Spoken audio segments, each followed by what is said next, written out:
அம்மான்னு phone use பண்ணுவோம். இந்த ஃபோன் யூஸ் பண்றது நானும் அதான் நினைச்சிருக்கேன். என்ன அப்படின்னா நியூ இயர் வந்துச்சு அப்படின்னாலே ஃபோன் யூஸ் பண்ணக்கூடாது. அன்னைக்கு ஃபுல் டே நான் ஃபோன் யூஸ் பண்ணல அப்படின்னா அந்த வருஷம் ஃபுல்லா யூஸ் பண்ண மாட்டேன் அப்படின்னு சொல்லிட்டு நானே நினைச்சிருக்கேன்.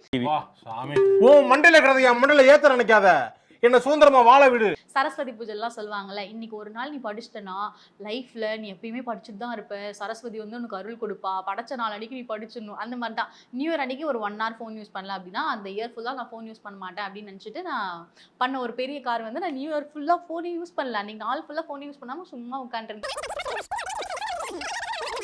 ஆனா இப்ப போன்ல தான் உட்கார்ந்துட்டு இருக்கேன். மேபி நான் அன்னைக்கு ஃபுல்லா யூஸ் பண்ணாம இருந்தா கூட ஏதாவது தப்பிச்சிருப்பேன் போல. இன்னைக்கு ஃபோன்ல தான் உட்காந்துருப்பேன். ஸோ ஃபோனுடைய ஸ்க்ரீன் டைம் வந்து ரெடியூஸ் பண்ணணும். அண்ட் தென் பீப்புள் கூட வந்து டைம் இன்வெஸ்ட் பண்ணணும். நம்ம நிறைய டைம் வந்து என்ன பண்ணுவோம் அப்படின்னா ஸ்க்ரீன் தான். பிஞ்ச் வாட்சிங்லாம் நான் பண்ணவே கூடாதுன்னு நினைச்சேன் தெரியுமா?